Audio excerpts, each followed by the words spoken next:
How to fix Safari can't open the page because your iPhone is not connected to the internet.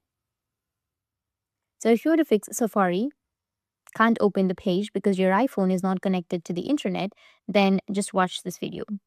So what you can do is restarting your Safari. So you can just simply swipe like this from the bottom and then remove Safari completely from the background and again open up your Safari and see if that solves your problem. If it still doesn't, then open up your settings. And if you're using a Wi-Fi, then what you can do is just make sure it's definitely working on the other device.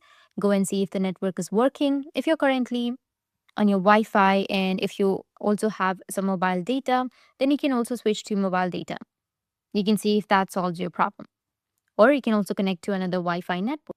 So after you either connect to your Wi-Fi or you've gone switched through or verified through your Wi-Fi, but it's still not working, then performing a forced restart might fix your problem. Press the volume increase button and then the decrease button and then hold down the side button for a few seconds.